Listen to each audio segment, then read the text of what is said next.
Hi, this is Lynn. In this segment, I'm going to show you how I make mozzarella cheese. There are many wonderful recipes out there, and a lot of those recipes make a nice, soft, easily sliceable, great with tomatoes and other things type of mozzarella. This mozzarella is much firmer than that. It's easy to grate and it freezes really well and stores really well. This recipe comes from this book, Goats Produce 2, The Utter Real Thing, Volume 2, Cheese Making and More by Mary Jane Toth. And no, I am not promoting this. You can get any book and any recipe you want, but this is the one I'm about to show you. Here are the ingredients. This is for quick mozzarella cheese. I will read them to you. It's 1 gallon of milk, 1 1/4 teaspoons of citric acid powder, 1/4 teaspoon of liquid rennet, the 1/4 teaspoon of liquid rennet or 1/8 of a rennet tablet, and 1/2 cup of cooled water divided in half.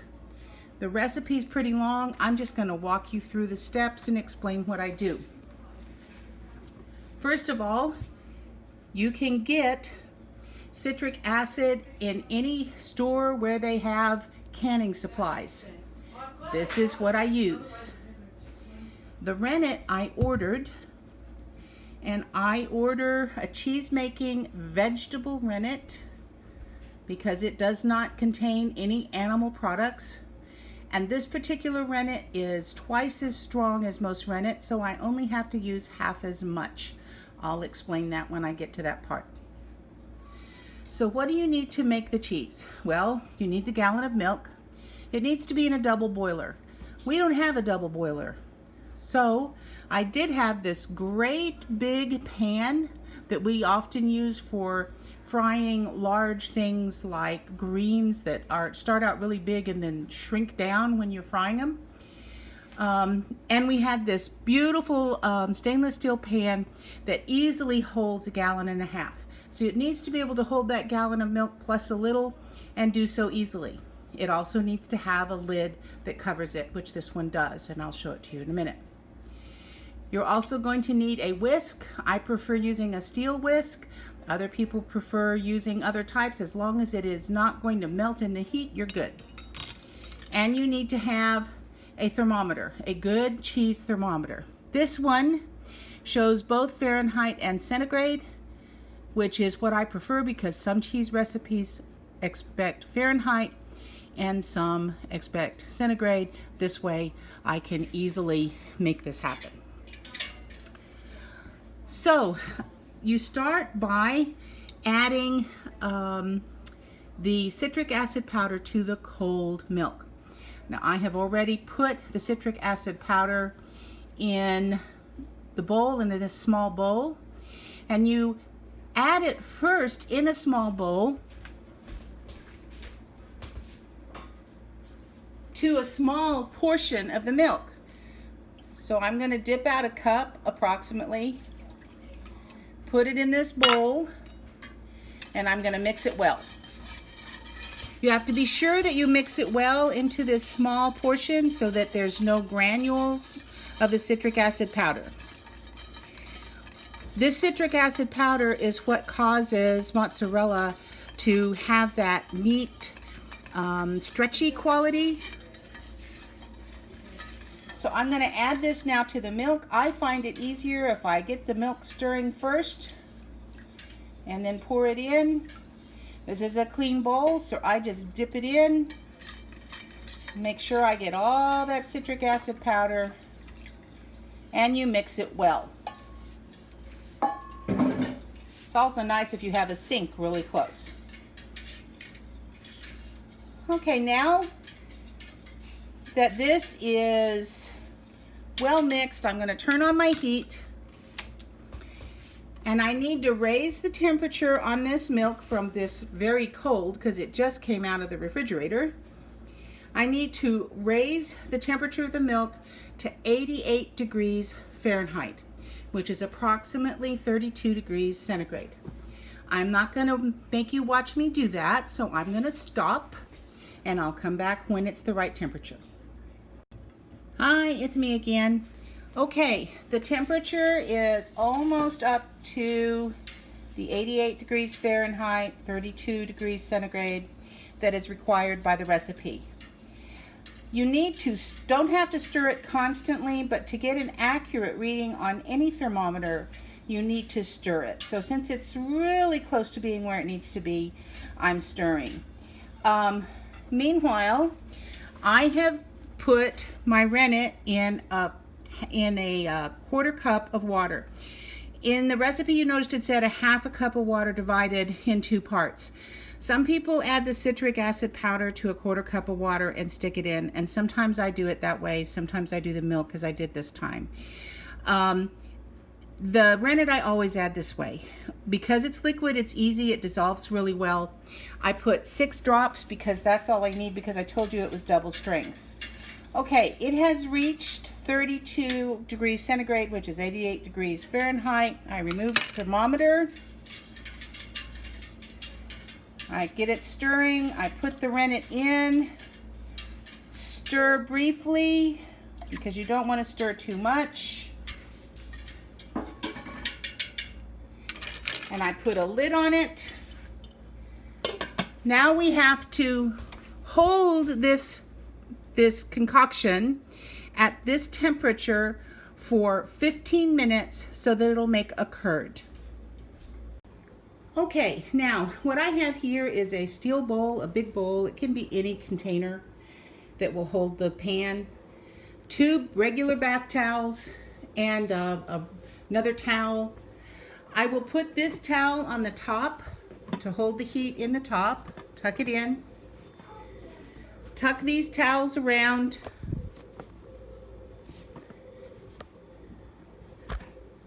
There we go. Then I will set my timer on this phone to 15 minutes. When that timer has gone off, I'll show you what it looks like and show you how to cut the cheese.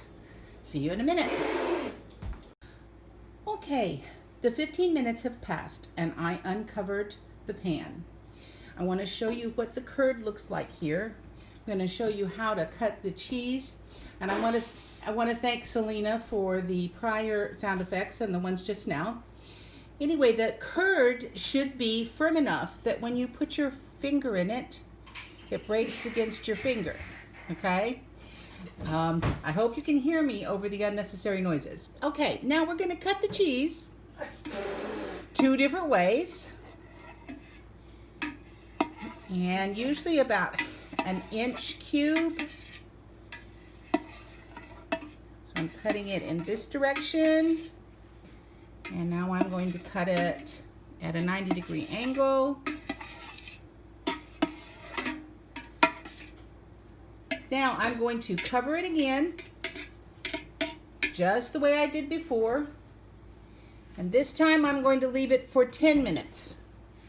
During this time, the curds will start to shrink. And then I'll tell you what we're going to do next. Okay, we are back at the sink. The curds rested for 10 minutes after I cut them.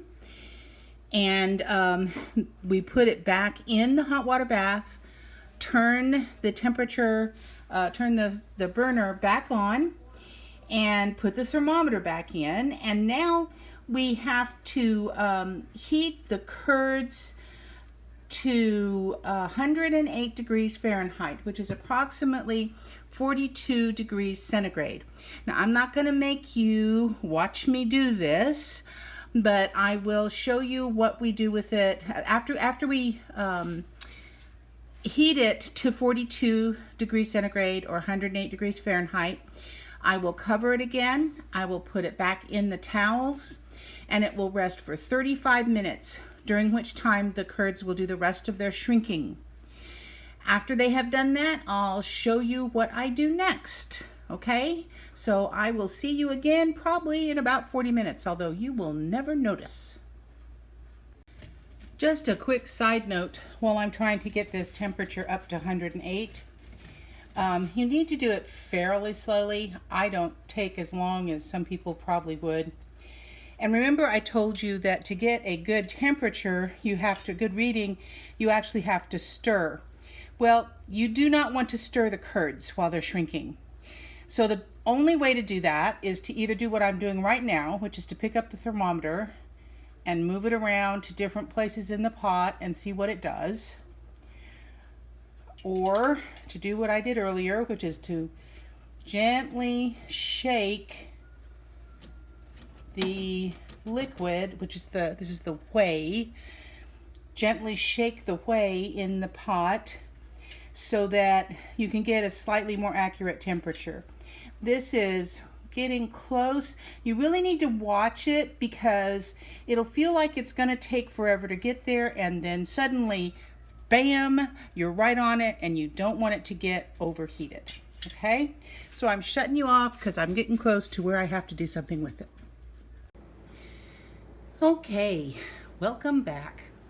It has been 35 minutes since I brought the curds up to the temperature of 108 or 42 degrees centigrade, and they have been holding temperature in the bowl with the towels. The whey is really obvious now because the curds have totally shrunk. The next step is to get the whey off and allow the curds to drain. So I have set up a large colander inside another big steel bowl, and I simply pour this in. Now you can see the curds there on the bottom. They have shrunk considerably. We need to get them out. Now you have to keep your hands clean when you're doing stuff like this because you have to use them a lot. I've tried other things. There's just not really anything quite as efficient as your hand when you're working with things like this. Okay, now, sorry for the interruption. Anyway, we need to get as much of the whey out of the curds as possible. So I pull it out of the whey and set it back here to continue draining for a minute. This is our slop bucket. This is where we put food that we're going to be feeding to the animals. Now this is nice clean whey, and we could feed it to our dogs and cats. We don't want to feed a whole lot of it to them because it can give them the runs. But this first batch, because I'm making 2 today, I'm going to put in the slop bucket, and we'll end up feeding this to the chickens. The chickens love it. Okay, so put this count colander back in here and allow that to sit and drain for 15 minutes. Just open just the way it is. I'll see you in 15 minutes. And welcome back. So the curds have drained for 15 minutes, and I am going to be processing the cheese and turning it into mozzarella. The curds look completely different now. They're just kind of a solid mass. The next instructions tell you to divide this in half between 2 bowls. So I'm going to show you just how complicated that is. You pick it up, divide it in half, and pull the pieces of curds apart into smaller pieces, smaller chunks in the bowl. Now the method that I use for processing this is called the microwave method. There is a traditional method in which you reserve the whey and you heat it in the whey in order to make the mozzarella, to give it its stretch the way you'd like it to be. I don't do that for multiple reasons. The main one is that it takes longer and makes the house really hot. It is usually hot weather when I am making these cheeses. It's sometimes it's cold weather, but most of the time it's pretty hot, and I don't like to heat the house up. But even in the cold weather, I'm not really into spending my time taking a longer time doing something that I can do faster. So make sure you have about equal parts. Now this is kind of a messy part, so I'm frequently washing my hands. All right. Next, some people like salt on their mozzarella, some people don't. We do. I think it processes better. So I use about a teaspoon in each bowl. Kind of a guesstimate. I had it set out so that I could do this quickly. Now the next instruction tells you to microwave on high for 50 seconds. You have to use your microwave the way your microwave wants to work. Mine is a little bit picky. For one thing, I can't run the air conditioner while I'm doing this because it's on the same circuit. I'm sure Selena has mentioned that this is a very old house. Yes, it is. So once this has microwaved for 50 seconds, I am going to use the back of a spoon. This is just a regular soup spoon to knead, if you will, to knead the curds. They look really kind of neat. While I am kneading this first bowl, I will microwave this second bowl for 50 seconds. And I'll show you what we do next. And yes, you get to watch through this whole process.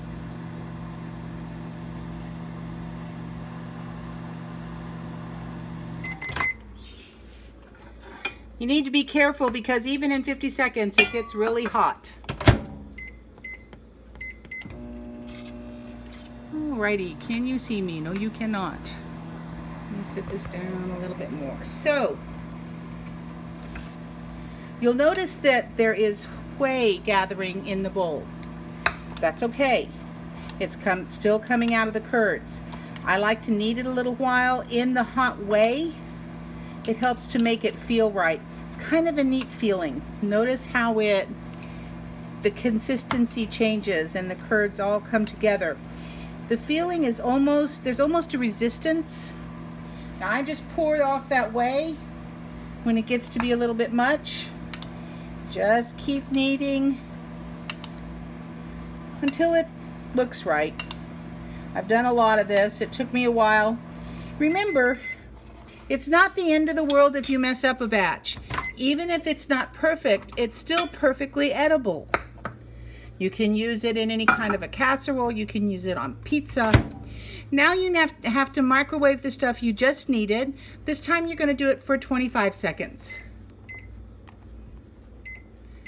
And while that's microwaving, I'll need this second one. So remember, even a failure is completely edible. It may not look the way you want it to look. It may not look just exactly like mine every time. Mine doesn't turn out exactly the same every time. Sometimes there is some anomaly, or sometimes I'm in the weather, sometimes there's something the goats ate. Sometimes, quite honestly, the issue is that I get the temperature wrong. I get sidetracked. I do something wrong and with the recipe. It doesn't matter. It will still be cheese. You can still eat it. In our case, because we have all the animals, even if I completely mess it up, we can feed it to the animals, which is a great thing. But we try not to do that.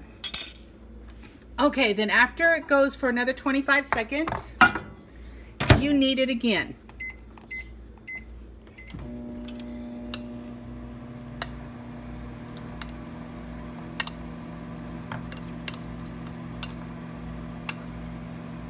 I love the way it feels. Remember, it is really, really hot. So don't be trying to stick your hands in it right away. This kneading is important for the stretch.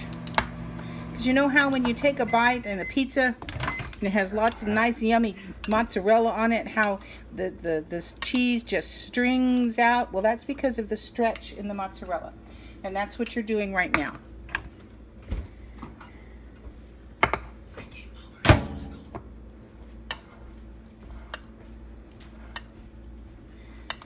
Okay, probably hiding all of this from you. I should not be doing that.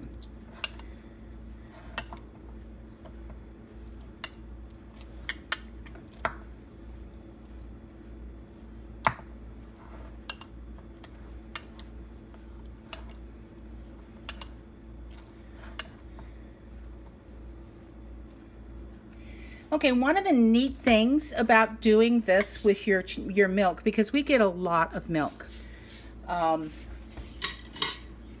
We only have 2 goats milking right now, and even with 2 goats milking, we get 3 gallons of milk every 2 days. That's a lot of milk. So we freeze it until we run out of freezer space. Why do we freeze it? Because it freezes really, really well, and I will show you what I freeze it in another video. But it freezes really, really well, and then when it defrosts, it's just as fresh as it was the day you put it in the freezer. And you can do exactly the same things with it. I can use it to make cheese. I can use it to make yogurt. I can use it for all the things that we would normally use it for, which is awesome. And of course, you can milk it. You can use it like milk. You can use it in your cereal, whatever it is you want to do. It is milk, whether it was frozen or not. And we make cheese. I make a lot of cheese, a lot more than we could possibly eat while the goats are milking, because we run out of room in the freezer with just plain milk. A gallon of milk takes up a lot of space. These pieces of cheese do not take up that much. Okay, there are 3 more steps. The next step is to make this into a ball. You're going to use your hands for that. Then after you've formed it into a ball, you're going to cover it. I'm going to put it in this smaller bowl. I'm going to cover it and put it in the refrigerator to cool. While it cools, it's going to become opaque and fairly hard. When it has reached that point, I will show it to you. But right now, I'm going to show you how you make the balls. First of all, you're using your hands, and this is hot. So you'll probably see me running back and forth a few times to cool off my hands, okay? Basically, it's like, have you ever done taffy? Have you ever done saltwater taffy? Well, it's kind of like pulling taffy. You pull it and fold it. Pull it and fold it. And cool off your hands.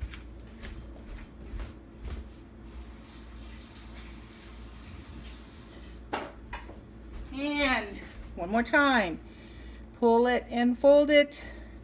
And you can feel it trying to set up on you. So at that point, go ahead and fold it around, making a ball. Make a little ball with the cheese and set it in the bowl. You'll notice that there is yet more whey in the bowl. Chickens are going to be very happy. Do the same thing with the second half of the cheese, which of course is warmer than the first half was. Be right back.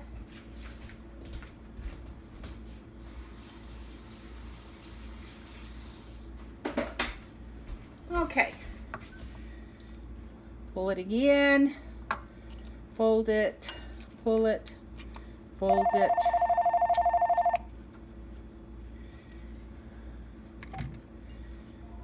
Pull it. Fold it.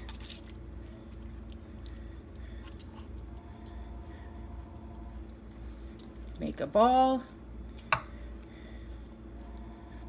And we are done for now, and I will show you what happens with it later.